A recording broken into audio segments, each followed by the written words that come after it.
Yes, thanks very much for joining. Today we have Freddie Farmer, and we want to talk about DeFi. So Freddie, thanks very much for joining the Protos webinar. Cool. No, great to be here. So do you want to briefly introduce yourself and talk about a bit about how you got into DeFi and into what you're currently working on in the cryptocurrency space? Yeah, sure, of course. So I to give like a full history, after leaving university and studying physics, I went into kind of a traditional finance track, a little bit boring, but there were some interesting kind of pieces that were learned out of it. So I kind of spent some time on the XVA trading desk, which is really interesting. XVA is like CVA and FVA. It's a desk that mostly only exists inside banks. It's to do with basically hedging the risk of unhedged derivative exposures that you take at the beginning of time. I won't go into loads of incredible equations, and it's all Monte Carlo simulations. It's lovely. That's quite interesting. And then I also did some stints in kind of more private equity like role. But ultimately, across that time, I was pitching internally to the bank. This is Bitcoin. These are smart contracts. We must be able to use this. It's fantastic for fantastic for supply chains potentially, and all these kind of things that people say the use cases were for. I kind of followed MakerDAO, which I'm not sure how familiar everyone is with MakerDAO, but when was that? Pardon? When did you do the investment banking and then watched MakerDAO and pitched Bitcoin to a bank? I'm wondering. Oh, the time. It's a good question, actually. It must have been around 4 years ago, four to 5 years ago. And I think like the first, doing the classic, when did you first buy a crypto?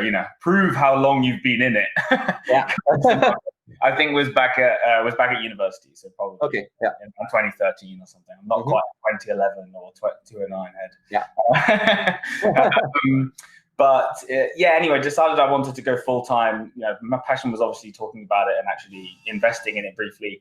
What's my doors going? You can see we're all working from home. And I decided to dive kind of head first into it and wanted to look for an outfit to join where I thought I could add value on the crypto side, but also be very early and be very plugged into the space. So I joined as first employee to Wintermute Trading, which is a high-frequency trading market maker in the space, which kind of trades on centralized and now decentralized venues.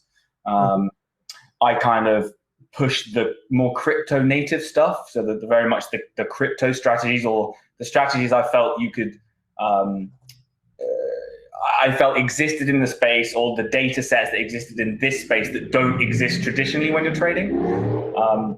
So I was kind of very much pushing that, and that resulted in us being the primary market maker on DYDX, which is a margin trading platform, one of the first decentralized exchanges, and it's backed by kind of Fred Ersham and Olaf from Polychain. They're all on the board there, and it's ex-Coinbase Antonio.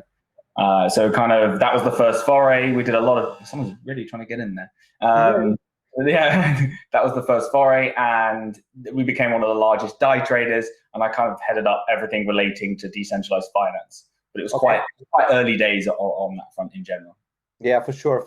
And then mostly on DYDX, or did you what were the main exchanges that you were working on? Yeah, we were mostly providing on DYDX because it was quite similar to port over a centralized infrastructure. And trade on DYDX, they made it quite easy to have a wrapper and just to plug in as you would normally through an API to a centralized exchange. But we did begin early to start branching out in more kind of like Uniswap arbitrage, for example, which is how the Uniswap pools actually keep their price similar-ish to centralized exchanges. Yeah, fantastic. I mean, that's and we'll dive into that obviously in a bit.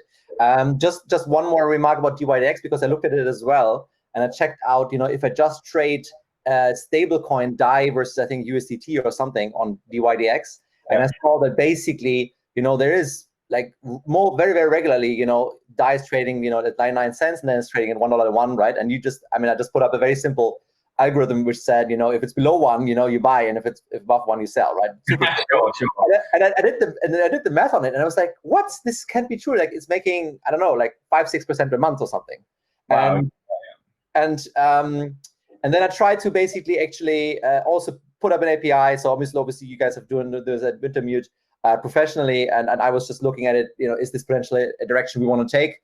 But still, I think I guess yeah, of course, these markets are super early, and there's lots of opportunity in it, right? That's whether that's on DYDX or on Yeah, of course. I mean, obviously, it seems that it's a very nice strategy, of course, but you obviously have to take into account fees. I think back when we first were trading on DYDX, there were no fees for that kind of first period. That would work absolutely perfect, and your model would probably and then it goes up to like 5 basis points or something, right? Yeah, I think it's now 5 basis points.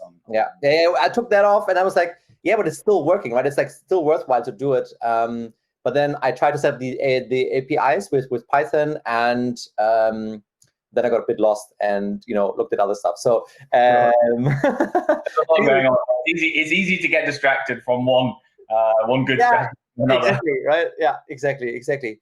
Okay, cool. I mean, and with your experience, obviously, one of the major ripple effects, right, that we had in the last couple of weeks was obviously the sell-off in the MakerDAO auctions in March, right? So that's super interesting for the group here to understand, what happened there. Obviously, after this instance, MakerDAO introduced USDC as collateral, right? That's the first time as a stable coin instead of, I think it was Ether and BAT before. Tell us more about what happened there. Yeah, sure. So for those who aren't completely familiar with the system in general, MakerDAO is a set of smart contracts which governs the DAI stablecoin. In essence, it's quite similar to what you'd have in a traditional banking sense, or a kind of a pawn shop like model. You lock up your assets for a period of your choosing, and you can mint DAI against the assets that you've locked up. I think originally it grew because you could only lock ETH, and people were very happy to take a leveraged position on ETH by locking up ETH, borrowing DAI, buying more ETH, locking it up, and kind of gaining leverage in a decentralized way that way. But now it's moved to multi-collateral DAI, which means you can lock up a larger basket of these decentralized assets, is mostly what they've been going for, and borrow DAI against it. Now, I think one way it kind of holds its peg and makes sure that the system itself is well collateralized is if, for example, I were to lock up $150 worth of Ethereum and borrow $100 of DAI, I'm pretty close to a threshold by which my account could be taken off me. And when I say taken off me, these are just rules built into the smart contract, and rules that can be changed and are governed by the token holders of the Maker token. So that's kind of a governance right token that vote on the parameters of this DAI stablecoin system. Yeah. What happened so to give an example, I think it's a pretty over-collateralized system. I think it's probably averaging around 300% over-collateralized. So there's $300 for every $100 of DAI in existence. Which makes sense, right? I mean, otherwise people are, if you're close to 150, right, you want to be as far as possible, right? Otherwise you're just always risking. For sure. And previously, when it was just Ethereum, you had one risky asset and you were trying to create a stable asset off it. So you definitely wanted to be over collateralized. Now with examples like USDC, you could be far closer to that liquidation point because you don't think there's going to be a deviation from one, or at least not too great. Now, what happened on the 12th, which is quite interesting, was in the scenario where the dollar value of your assets as priced per an oracle. So an oracle is generally just a feed which brings data off chain on chain so that smart contracts can use it and use it for those smart contracts. What happened is the price of Ethereum plummeted, as did many coins, Bitcoin across the board. Exactly. Yeah, and if you want the physical analogy of this bank with all its deposit boxes, all of the deposit boxes just sprung open. And they have the system with which they recapitalize these kind of bad loans is an auction-based system. So they encourage players called keepers to come and bid using DAI, the stable coin that the currency needs. The currency that the bank requires back to pay off the debt. And people auctioneers rush to bid on these assets. Now, I think, and I think just jumping in here. So I tried that also a couple of times, a year ago, And the funny thing is that system is usually, I think this is important to understand, is extremely efficient, right? So Correct. basically, I mean, normally, I because we were screening that as well, and we're running scripts on it and seeing like which of these contracts are likely going to get, which boxes are going to open like soon. And because you get a premium on it, right? You get a 3% bid ask, a boom bust spread, I think they call it, right? Yeah, and so there's an interest to participate, but it's extremely efficient. So you have to be extremely fast, right? So, and now going back to March again, right? So what happened then? Yeah. So that's right. So MakerDAO, and this is definitely no fault of their own. They couldn't probably have predicted this level of drop in such a short space of time. So what happens in the event that your deposit box, in essence, gets taken off you, your CDP or your vault, I think they're called now, you have about an hour. I think you have an hour's window to pay some DAI back or add more collateral to your vault to avoid the auction process beginning. But once that hour's done, the auction begins, and the parameters, I believe, on the 12th were there was no minimum, so there's no minimum bid. You had to outbid the first bid on the auction within 10 minutes, and you had to beat the auction. You had to beat the best bid in each auction by 10%. I think those are the parameters on the 12th. Now, quite a few things happened. So, firstly, the amount per auction was very low. I think 50 ETH. I think it was trading at, so it was around $5,000 because ETH had dropped so dramatically. Yeah, those were the days. And and yes, in essence, what happened? There were lots of auctions because they batched them into small amounts. Yeah. And a 10-minute window at a time where the Ethereum network had never gone through so much stress meant that instead of it being efficient, like you said, so they set these parameters because in an efficient market, it means that those who are being liquidated don't lose out on too much of their capital. Yeah. But what happened in this circumstance was, node infrastructure was failing. There was a huge squeeze on DAI liquidity because that's the only currency with which you can pay off your debt in the Maker system. I think, for example, on DYDX, which you mentioned earlier, the utilization of borrowing DAI was 100%. So whilst there was DAI potentially in the system, it was all being borrowed. So it wasn't actually possible, for trading. So it wasn't actually possible to withdraw a good chunk of DAI that you could use for these auctions. And you only had 10 minutes, right? So I mean, that's correct. And you only had 10 minutes. So like you said, in terms of being fast, there are players, professional players, or small pseudo-anonymous teams that do these strategies. And 10 minutes was, I think, far less than the average. So if you were doing an average, I want to recapitalize my position. Let's say you own the CDP. 10 minutes was not long enough. And it happened, I remember it happened, it was about 6 o'clock when I got the call to try and help support Maker. They were like, look, I know you're familiar with these strategies. You can work with our team, get up and running because it's not working efficiently. And we have, unlike a bank which can shut down, they have time locks on their smart contracts. Exactly, right? And there's nothing to do about it, huh? Yeah, correct. It's going to be 3 days. So whatever happens, we need to deal with the system as is for the next 3 days. And what was interesting was, I guess to ask you, if you were the only person, because this is what happened, if you were the only person in the auction house, what would you bid? Yeah, exactly, right? I mean, I would probably bid, how about 1 cent? Yeah. Well, this guy was even cheap. You would have beaten him because he decided to bid 0. Exactly.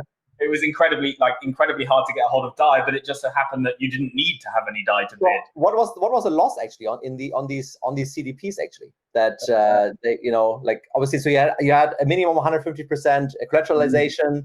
Obviously, these auctions were started when it dropped below 150%. And did people get paid back on their DAI? So what was the end result? Yeah, so I think I got the call pretty early on, but a lot of auctions obviously began and they were all happening. They're all happening very quickly, and they ended within 10 minutes because only one person was bidding instead of a longer period where people were outbidding. So I think I got the call, and the Maker system was under collateralized, which in essence means if you think you're bidding 0, the person had profited around, I think it's $4 million. Okay. And then slowly some of the people were able to get into the the bidding, not really on March the 12th, but on March the 15th. Still, the parameters are the parameters. How did they actually make the 4 million? So I mean, so you had to send out the DAI back to get the ether back out, right? So you need to. So for example, if you were bidding 0 DAI, as long as your bid got into the system, you would be given the ether. And then all of it. Like the 150% of ether. So you get all the ether. Yeah, correct. Yeah. And it's all.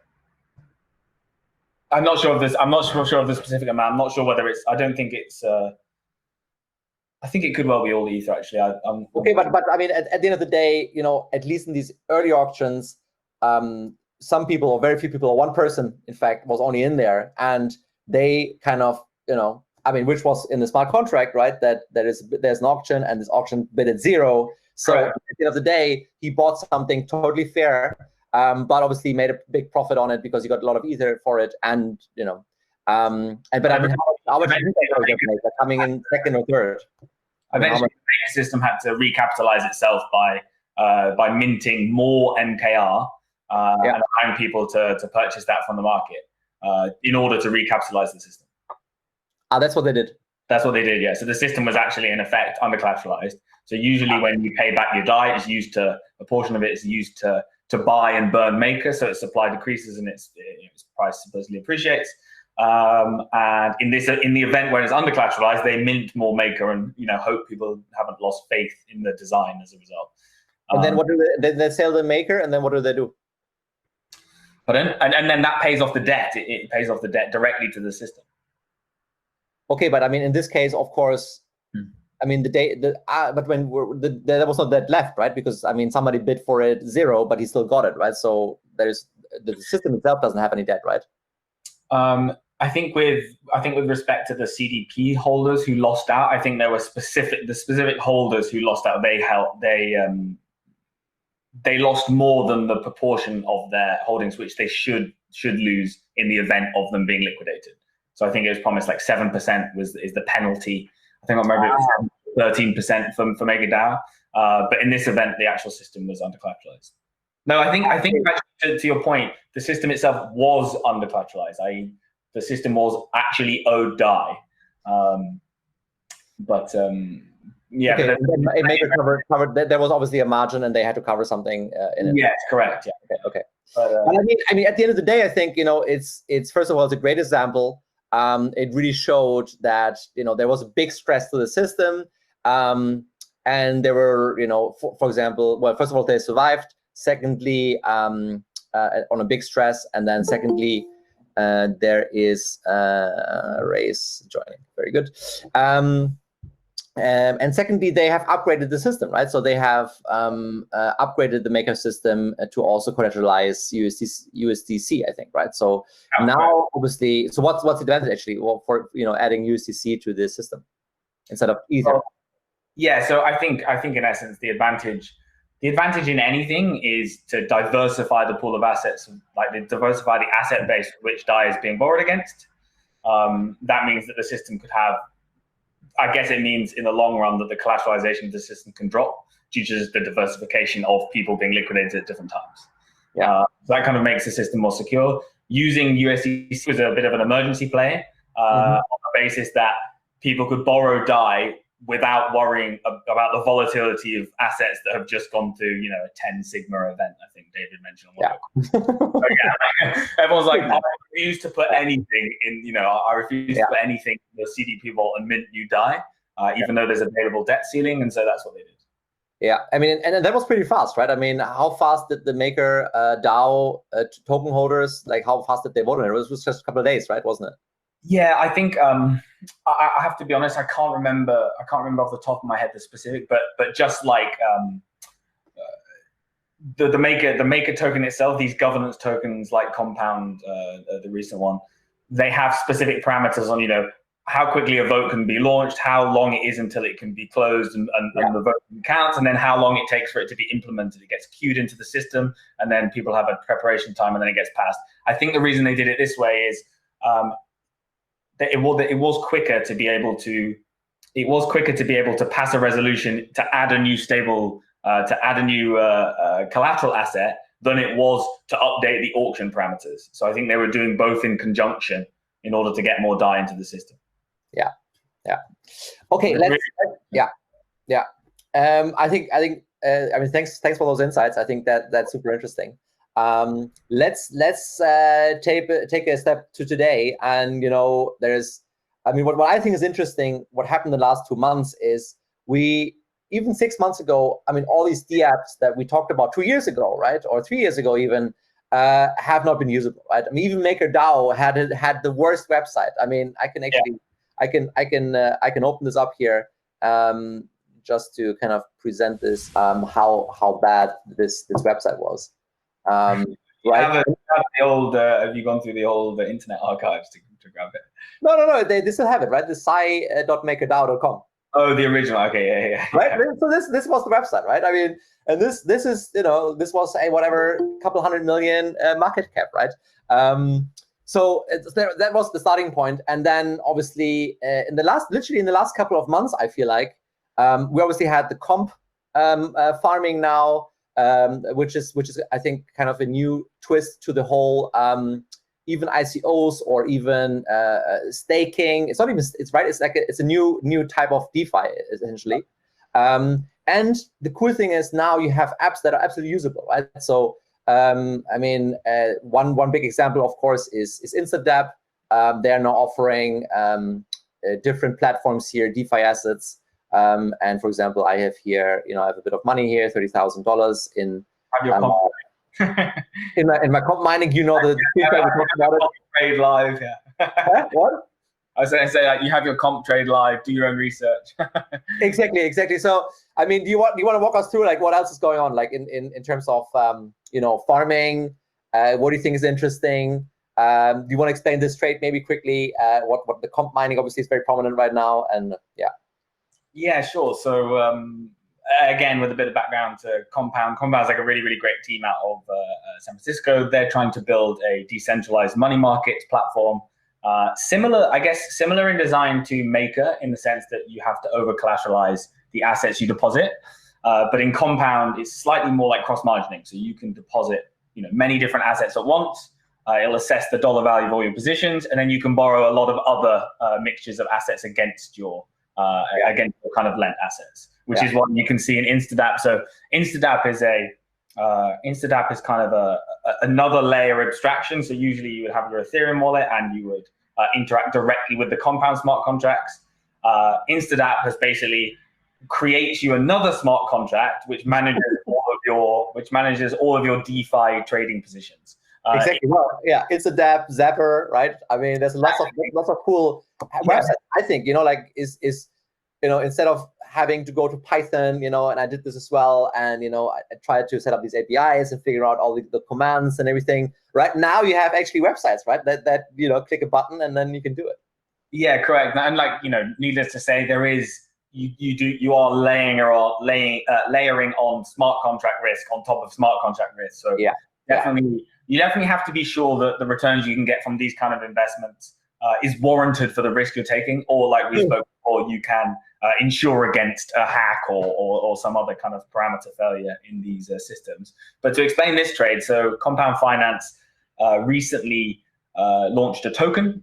This is a Maker-like token, in that it's a Maker-like token, except for it doesn't have a buy and burn mechanism yet.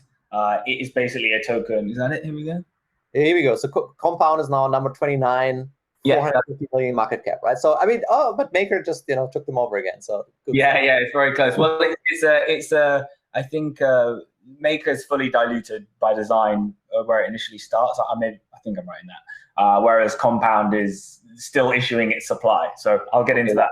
So Compound or Comp token is a governance token. It doesn't actually bear any rights to the finances of the system or the interest that this system generates. The play is that potentially it will, and you can add infinite assets. And if you get 1% of the money market, kind of repo market, then you've got a very big beast on your hands. So that's the excitement from lots of the venture capitalists. But what they're doing, so in order to decentralize the protocol, they have they first raised some VC capital to purchase some comp, and they have lots of very popular investors. And in essence, what they're doing for the remainder is every block. So every time a block is mined in the compound system, interest is actually paid or accrues to the pools of the lending assets, the borrowing assets.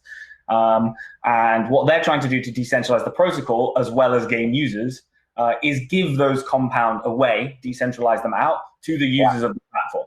Now, loads of really interesting things happen because it's a bit of a darling. It's a bit of a darling of DeFi. The initial VC investors, have lockups and probably aren't looking to sell anyway because it's not the time horizon of their investment. So really, you just had this tiny supply being issued per day. I think it's 2,880 comp tokens. It's hard. And in total, there are 2.5 million. There are 10 million in total. That's fully diluted. But yeah, so whatever the. So let's say it's 2,800 out of the 2.5 million. Okay, so we're talking about 1%.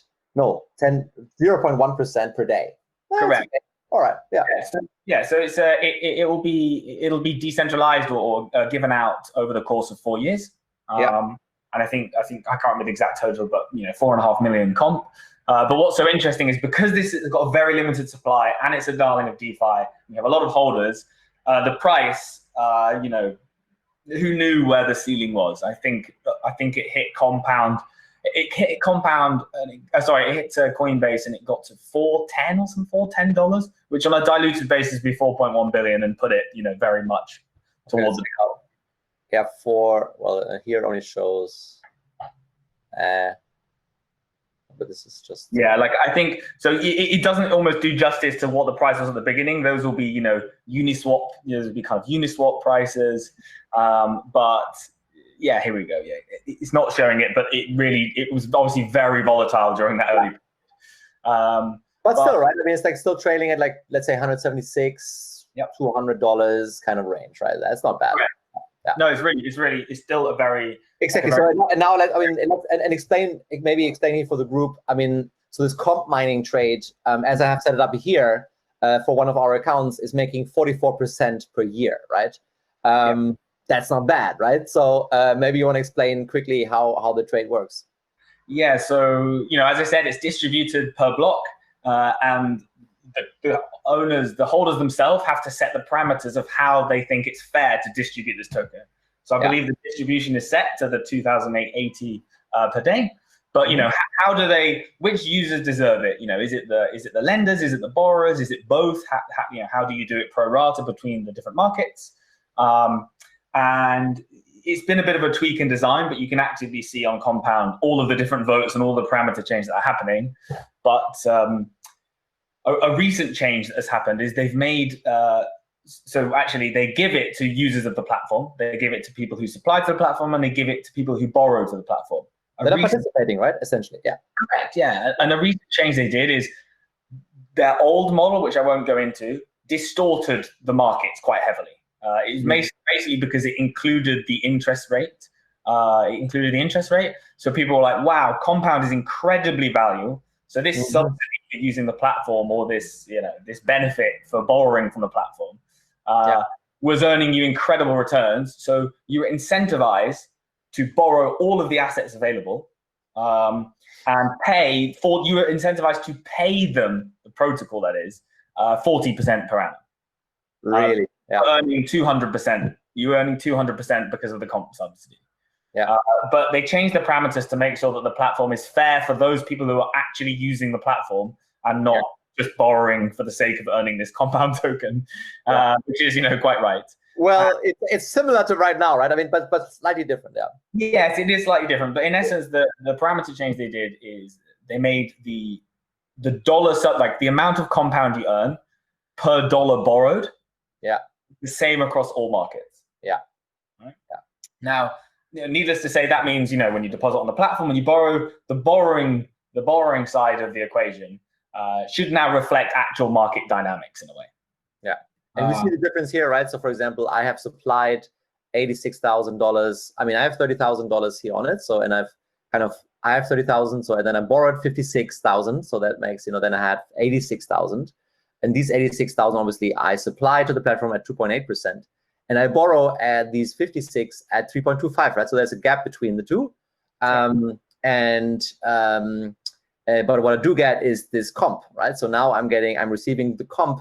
And if I do the math on, this is my 86,000, 2.8% minus the 56,000 times 3.25% plus what I'm making per day over 365 days, right? Then at least I did the math yesterday or the day before, it was like 45%. That's pretty good.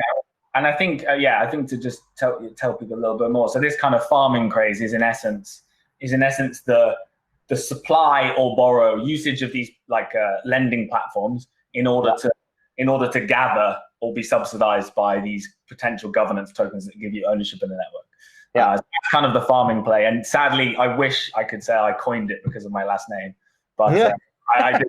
I know that would be absolutely perfect. Yeah, maybe you should say that anyway. Yeah, maybe I'll claim it. But, someone will dig out this video, years down the line. But no, what's so interesting is there is, the clever farmers out there still realize there is an optimization to be made in order to mine comp.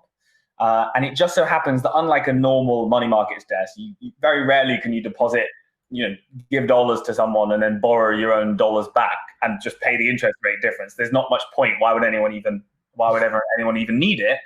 But in this case, because DAI has a supply cap, a debt ceiling in the amount of DAI that can be issued, it means you can borrow a lot of it and reinsert your own DAI back into the platform. So in essence, you supply DAI, you borrow your own DAI, you put it back, and then you borrow it again. And you can do this, like you said, you're operating 75%, the max risky is the point where you'd be liquidated. And that represents 4 times leveraged DAI. So you'd be 4 times long DAI, but you'd also be 3 times short. And, hey, presto, you've taken 1 times DAI risk.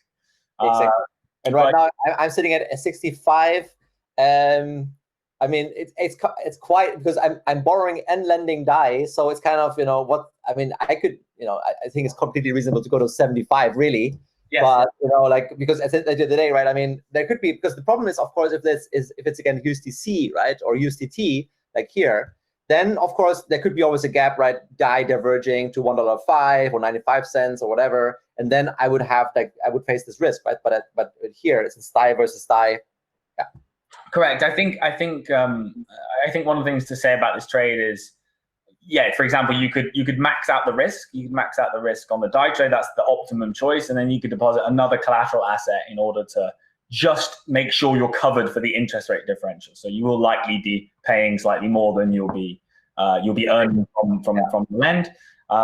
And what's quite interesting as well is, so plenty of people have talked about an interesting trade in the space being this will, as a result of the returns you can earn in comp, and selling them as a rational investor as soon as they reach some kind of cliff, every 2 days, a week, depending on how big your size is, then people are going, well, maybe actually the play is to take a leveraged long DAI position and profit from the upside in DAI, because it's very rational that this trade is to be put on, and you can monitor in real time what's happening to the debt ceiling of DAI, so you know how much supply is being used in for this trade. You know what the returns are of this trade, and therefore you go, rational investors, do they want 70% per annum for DAI risk? Yes. Will they be willing to buy DAI above its peg? Yes. Yeah, okay, that's true. But I mean, DAI, and at the moment, I think the ceiling is at 200 million, right, of DAIs. But of course, this could always be lifted by MakerDAO, right? So I would assume, at least, right, this short term, this might lift DAI above $1, right? But otherwise, just because there are no DAIs available anymore and everybody wants to dive into this. Yes, I think, short term, you're right. Like when it hits the ceiling faster than you expect, but it's like the U.S. Government debt, right? They fight government about it, and then they have people, next week, we're going to be out of money, and then suddenly on Thursday night evening, 12 o'clock, they say, yeah, it's fine. We're just gonna lift the ceiling, and then No, absolutely. I mean, I think the thing to be, not wary is not the right word, but Ethereum is currently going through quite a lot of network congestion due to, in part, the popularity of DeFi at the moment. Yeah. And as a result, this trade makes like you need to hold it for a reasonable period of time to cover the costs of entering and exit this position, which wouldn't seem like much. And it, it pales into insignificance if you were to put $10 million on this trade. Yeah. But anyone who's operating with less than maybe $10,000 on this trade, it probably doesn't make sense, because you're going to, for example, the maximized comp mining, which someone's Instadap have kindly created for us, which will do the borrow and lend all in one transaction. It's a pretty expensive transaction to run. Yeah, so here, like this is what you're talking about, right? Maximized comp mining. So basically, this is what you mentioned, like layered smart contracts now, right? So Instadap is a smart contract that is layered on top of comp on top of MakerDAO, or at least using that, and then you have, let's say, and what you can do here with one transaction, or well, it's one transaction here, but it's kind of executing multiple things. I can increase my my positions, right? So I can whatever change here, add $1,000 or something, and then it'll add to that this position, and of course my risk increases. If you select, for example, if you select maximize now, obviously you don't have to go through the transaction. But if you actually press maximize, you'll be able to show everyone how expensive it is to actually do this. Hopefully that's going to show reasonably. Yeah. So here, that's not too bad. Actually. So 755. Yeah, I saw bigger prices before. I think I paid at least $50 to put. Yeah, me too. Like one of those transactions. It makes sense. Fair enough. I mean, what was cool here also, what I really like, is that you can even debt swap. So I came in with USDT, and then I had borrow and lending on different sides, so a diverse USDT. And what's cool here, you can swap, what you're borrowing. No, the debt is, I think, the borrow, and this is what you're supplying, and you can swap those. So you can basically go then through. I think this is probably going through some kind of other pool. Is this working then on Uniswap or something, or say if I swap, let's say I swap my DAI versus I don't feel like I want to supply DAIs anymore. I want to go to Tether or something, right? And swap that. I assume this then executes something on Uniswap, or I'm not sure on the back end. What is interesting, and you can do, and there's another DeFi only thing, are flash loans, which people kind of hear about because people use them to attack these protocols at the moment. But if you haven't come across flash loans, those are really interesting, and they're very much a crypto only. They're a crypto only thing. They do not exist anywhere else. It's probably one of the first things that isn't like a replication of a traditional financial instrument in some form, maybe slightly more efficient. This one is a crypto only thing. Effectively, it allows you. So DYDX, for example, allows you to do flash loans. Mm-hmm. What these are is,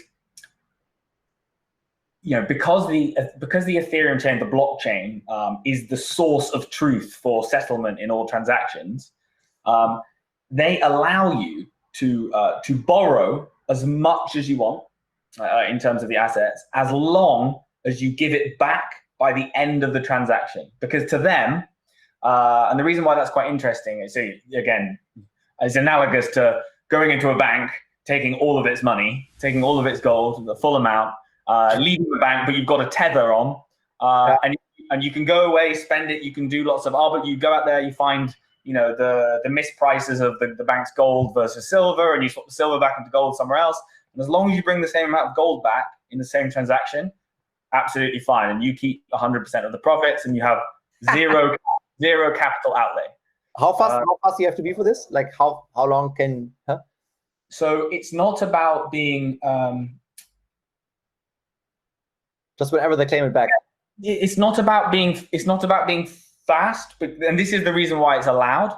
There is no risk. So, for example, if you attempt a transaction, so if you think about how Ethereum works, the gas figure is actually the computational cost of running whatever you're doing, updating the state of these different smart contracts, transferring funds.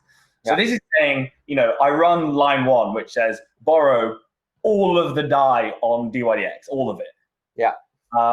And then I go and do lots of different arbitrages where I can, because I see it's mispriced in other venues. They'll tend to be decentralized venues because the point is it's one transaction.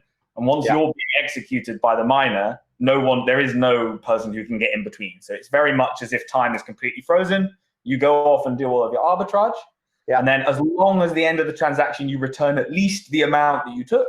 Yeah. No risk has entered the system. It's all absolutely fine. Yeah, and either the full transaction is kind of closed down, right, and money is back, or the transaction fails, right, never got mined. Correct. Yeah, the transaction fails. So if, for example, you don't succeed in capturing an arbitrage and returning the funds, exactly, then you fail. Like, you never took the gold from the bank in the first place. If you want it's beautiful. It's beautiful. It's really, really interesting, and it opens up quite a lot of special strategies. Yeah. I mean, and talking about farming, and before we jump to another topic, any other, platforms that you like, or any other farming, that you're looking at right now? Yeah. Okay. Yeah. It'll take. Again, please do your own research and just give us a list, right? I mean, so just like it's the mantra, but I think what you're seeing happening is there is a real push for decentralized finance at the moment. You can see it in the appreciation in the token's value. And what's happening as a result is it's a land grab for liquidity. Mm-hmm. A lot of these protocols work in a similar-ish way. They have slight optimizations in pricing. So, for example, Uniswap charges, or it's slightly changed now, but the original Uniswap charged 30 basis points for swapping from one token to another. And then Curve came along and they were like, this pricing model doesn't really work for stable coins because they're going to trade far closer to parity, or like one. So we're allowed to basically have a more lenient equation that rebalances between the two. So to give you an idea of current liquidity mining, they call it, programs, there is one so Curve, which is one I mentioned, a stable to stable coin, and also Bitcoin to Bitcoin swap. That's that's representations of Bitcoin on the Ethereum chain. And then there's Balancer. Balancer is a really cool one. Yeah, so I mean, just and there are loads. It's a real lend. Probably Aave will probably come out with one soon. It's a very, very it's a land grab, and so actually as a result, you have the popularity of the coins, a land grab for liquidity, so you can take little risk and actually be paid a handsome reward as long as you exit at the time. Yeah. And just coming back to, let's say, because we also wanted to speak a bit about the market makers, right, and these automated market makers on Uniswap, Balancer, and Curve. And I also looked at USDT versus USDC, DAI, because they're all stable coins, right? $1, all of them. And what's extremely fascinating, of course, is because they have, and like you said, right? So, I mean, can you explain how these AMMs are working, and then what how you can profit from it? Yeah. So I think the first. Again, don't be question. I guess the famous example in crypto was like a Vitalik post said, "Oh, this would be a really interesting way at allowing the long tail of assets, those that aren't the Bitcoins and the Ethereums, to be traded directly from your wallet between people peer-to-peer and trustlessly." And I think Hayden Adams, I think did it via a Gitcoin grant, and he effectively built Uniswap, and Uniswap is simply a smart contract. So smart contracts which takes two pools of assets. So let's say I begin a pool. We can just use an example. Let's say let's say Ethereum is worth 100 DAI. I can begin the pool by depositing 1 Ethereum and 100 DAI. Mm-hmm. And what this then allows, so I now own LP tokens. I now own a portion. I have a representational portion of this pool, 1 Ethereum, 100 DAI. If I withdraw it, I get my funds back. But where it gets quite interesting is if, for example, the price on a centralized exchange or wherever the price discovery is truly happening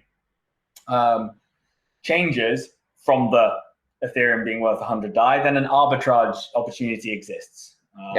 The reason why it exists is these things run a constant product market maker. So they're called constant function market makers, is like the general class of them. And in essence, what happens is if I would like to pull some Ethereum out of the pool, I'm able to by adding DAI to the pool. And if I, for example, increase the DAI pool by 10%, I'm allowed to, because I have to keep the function constant. It's like timesing it by, if I increase 10%, 1.10, I'm also dividing it by 1.10 somewhere else in the other pool. So for example, if I increase the DAI pool by 10% by adding DAI, I will decrease the Ethereum pool by 1/1.1. Whatever that exchange rate is, that should, in theory, is most profitable when you arbitrage it to the true price. You capture the full arb. Yeah. And the way they compensate LPs, the people who originally did these tokens, who are effectively being arbed, is they charge the arbitrager a fee. So an example, to kind of follow that through to conclusion, a good way to profit from the best way to profit from Uniswap pools is when you enter the pool, you want to basically be planning to exit at the same exchange rate at which you entered. Yeah. Because just putting up this pool's FYI website, right? So this is like, for example, right, one pool which has DAI USDC, TUSD, and SUSD, right? So 4 stablecoins, fantastic. Yeah. And so maybe explain this a little bit here. So here you can see the buy and sells, right? And obviously it's beautiful because buy is always low and sell is high. So this is exactly the market maker efficiency, right, that you're talking about. Yeah. So to give you that example, when it dislocates, people will arbitrage it, and therefore the pool as a whole over time, whilst it might be lagging, it will be lagging true wherever the price discovery is happening. But for the sake of dApps, smart contract developers, it's actually a really great way of accessing programmed liquidity without relying on a centralized exchange or any of that kind of risk, because you know that rational arbitragers will keep these pools in line because it's profitable to do so. Yeah. More importantly, on the LP side, which is what you're talking to, i.e. those who provide liquidity to this, like I said, you want to actually be withdrawing your tokens and your share of the fees earned through trading between the two. You want to withdraw it when the exchange rate is the same. And that way you don't suffer what's called impermanent loss. And the reason why these are very attractive pools, if you just scroll up a second, so this pool, right, is basically 4 tokens which all represent $1. So yes, they deviate briefly from $1, but naturally, anyone who has the ability to mint and redeem USDC and USDT, it should trade practically at 1. So when it doesn't, you don't have to hedge, right? You don't have to, because I looked at the pools as well before, and then if you do Ether versus Bitcoin, Ether against dollar, right? You always have to hedge. You always have like the Ether exposure, right, or the Bitcoin exposure. Whereas here, right, you don't have anything, right? You have US dollar exposure, really. Correct. You have any cross pairs that you actually enter. Any cross pairs you enter, you will be taking on the natural exposure which you would in trading in that pair normally. But what's quite important here is there are profitable pools. If you basically believe there's a reason that people would use this pool. So I think SNX did a great example. They were trying to get people to come in and use their exchange system, which is all based on synthetic USD. But the only way you can mint synthetic USD is to actually stake SNX, and not many people could really do this, or it was really hard to get a hold of SNX. So if you want to use the system and not have SNX and mint your own, then you could use a bridge from Uniswap, which literally just went from, I can't actually remember the specific one, I think it was SNX and ETH. But for example, here is a bridge between USDC and SUSD. So now you can go straight into the synthetics ecosystem, begin trading at a little or low cost. Yeah, and then now check out like this editor note here, right? So even here, like obviously is another very interesting token which you can make money on by providing liquidity to the Synthetics platform, right? So Synthetics has a very big platform by now. They have lots of tokens. Since we are already like 5 minutes to the end of the hour, I actually just wanted to open it up and see if anybody else has any questions here in the group that we haven't talked about.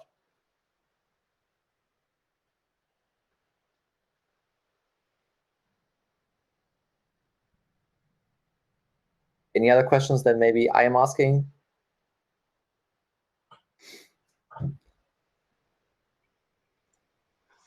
Maybe one question from my side. Hi, Freddie. Super interesting. How sustainable do you think yield farming is, and what are the challenges ahead? What's your view on that? Yeah, it's a really, really interesting question. And I think look, I think the jury is a little bit out at the moment. I think these platforms are incredibly nascent. I think in short, there could always be a slight subsidy. There can always be a slight subsidy to the yield you earn naturally through the protocol, and therefore yield farming can probably persist. But yes, at these levels, I would say it's unlikely to be sustainable. But like I said, it's very, very nascent, and so the growth potentially in the value of these protocols could explode. I mean, if you were a venture capital investor with a 10-year horizon, you're asking comp what the TAM of their market is, the total addressable market. Well, they would say money markets, repo, etc., and it would be in the trillions. So it could remain sustainable if the growth of the protocol warrants it. But rational investors like myself and Philip and some other kind of quant firms or algorithmic firms who can profit from this will naturally be happy to sell. They'll be happy to sell in any event where, for example, they're earning higher returns than they would be able to traditionally through market making or statistical arbitrage or otherwise. So if you're doing I can do 40 to 60%. If I can do 40 to 60% return on capital, but I can now do 80% by lending $1 and just be slightly clever on my hedging, then I'm going to do the slightly clever on my hedging strategy. So yeah, I'd say it's unsustainable, or I imagine the strategies will quickly fill up until it rationalizes the return. Yeah. But for now, we're very far away from that, in my opinion. Like it might happen sooner than we think, but there's definitely an opportunity for players like myself and teams to kind of capture some of this for sure, or provide it to investors if people are interested. Got it. Thanks. Cool. Any other questions from the group?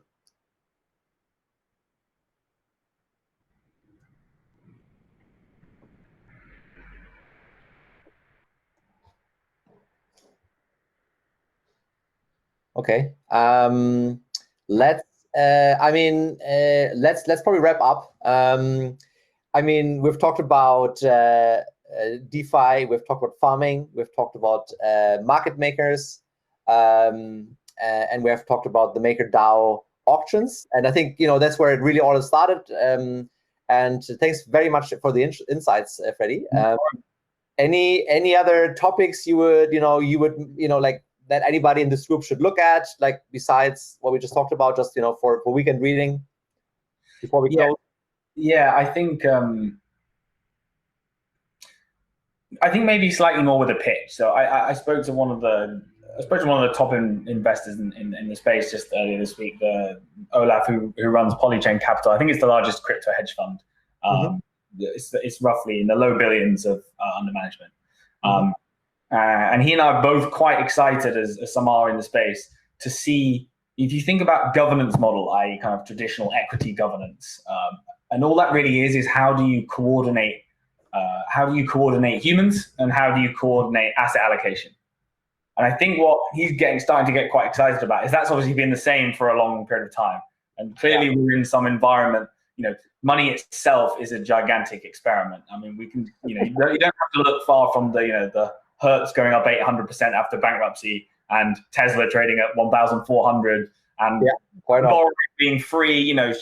How do you present value the cash flows? Should they all just be represented now? And clearly there's people are going, is that correct? Like, I'm not sure. Did I even understand how it worked? And in crypto, the people have been doing this for a long time, debating or forcing on their friends at dinner parties the origin of money and things like that. The pitch, I'd say, and what the maybe leaders in the space are excited about is the ability to improve asset allocation, or coordination of humans in a more decentralized way. And I think that's where it's quite interesting. So we're starting to see models, exchanges being spawned with genuinely two employees, two people can spin up a front end. They can host it on something called IPFS, which means it can never be taken down, a bit like a Pirate Bay, but I don't want to lean one way or another as to whether you think that's a good model or not. But what's quite interesting is you could potentially, the only risk you're really taking is the product market fit part. The rest can just be self-governed, distributed, owned by everyone. If you get the economic incentives right, because you're operating on a decentralized, permissionless ledger. that can clearly replace a lot of the old rails that exist. Yeah. Nice. I think that is food for thought. And thanks very much again for joining. And and if anyone wants to reach out to me, I'm sure Philip has my details. If not, you can find me. I'm not really on Twitter, but I probably will be soon. So you can find me on Twitter. Okay, cool. Thanks very much, Freddie. Cool. Thanks, everyone.